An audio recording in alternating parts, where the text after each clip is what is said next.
Uncharted Farm and the Lost. The Haunting of Greenwood Farm. On a dark, moonless night, the Greenwood Farm sat silently, wrapped in the eerie embrace of fog. The only sound was the distant hoot of an owl, breaking the stillness every now and then. Emily had inherited the farm from her grandparents, who had mysteriously disappeared a decade ago.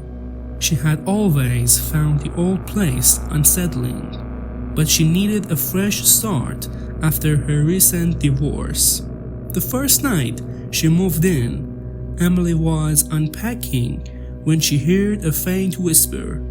She froze, listening.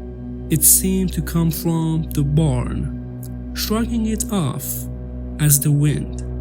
She continued unpacking, but the whispers grew louder and more distinct as the night went on. By midnight, she couldn't ignore them anymore. She grabbed a flashlight and headed towards the barn. The air grew colder as she approached. The old wooden door creaked loudly as she pushed it open.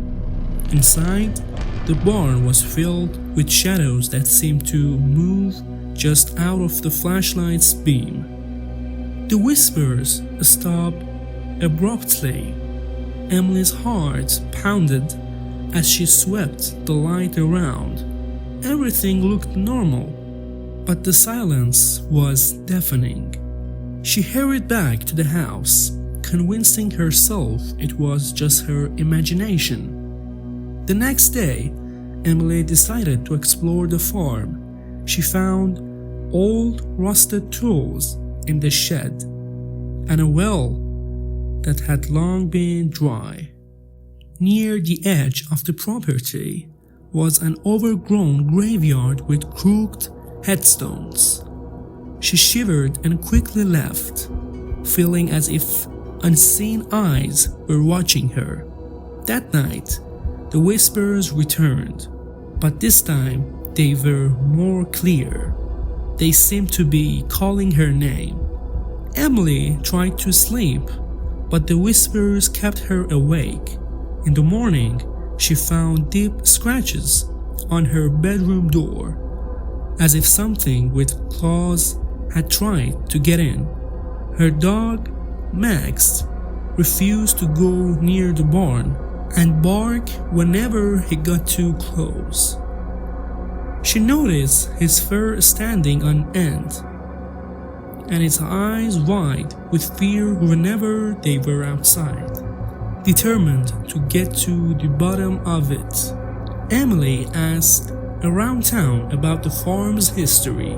An old man at the local diner told her the farm was cursed. He spoke of a time when her great-grandfather had hanged a man in the barn for stealing cattle. The man's ghost, it was said, had never left.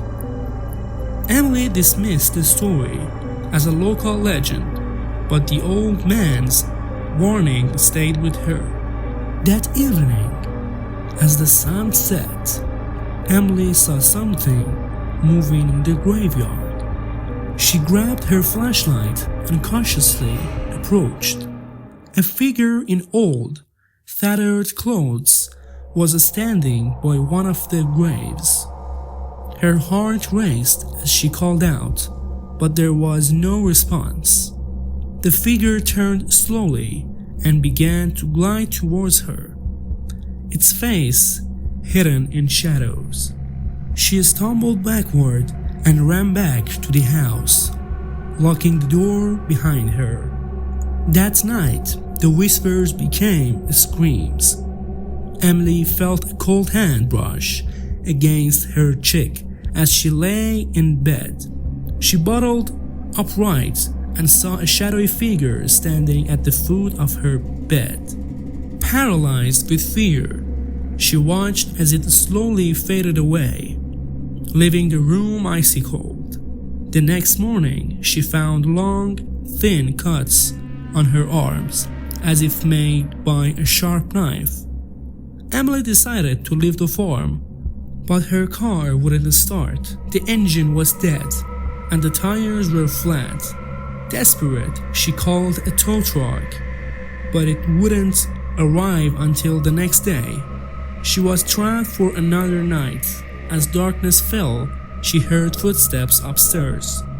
She grabbed a kitchen knife and crept up the stairs, every creak of the old wood echoing in the silent house.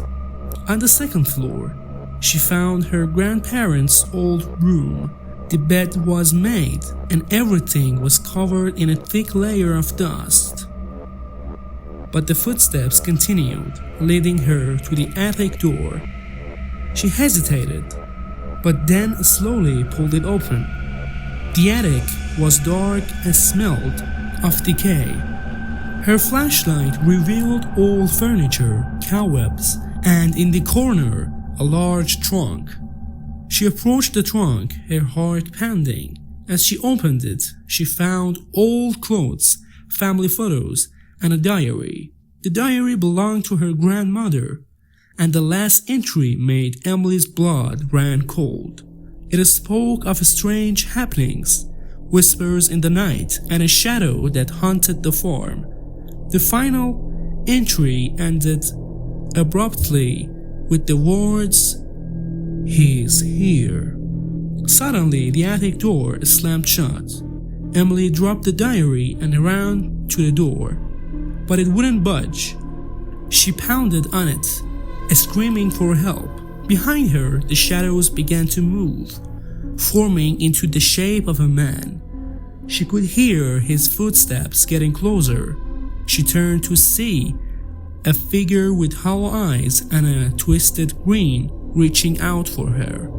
Just as the cold hand touched her shoulder, the attic door burst open. The old man from the diner stood there, holding a crucifix. The shadow hissed and retreated into the darkness.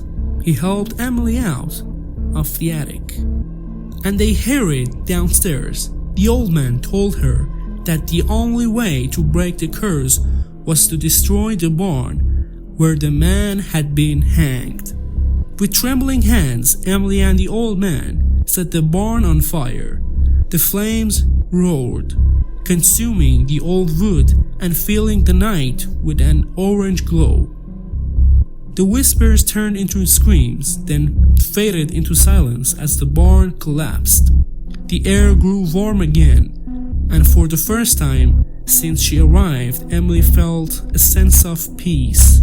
Years later, she would still wake up in the middle of the night, hearing faint whispers and feeling the cold touch of a ghostly hand. But she knew she had survived, and that the curse of Greenwood Farm was finally broken, or so she hoped.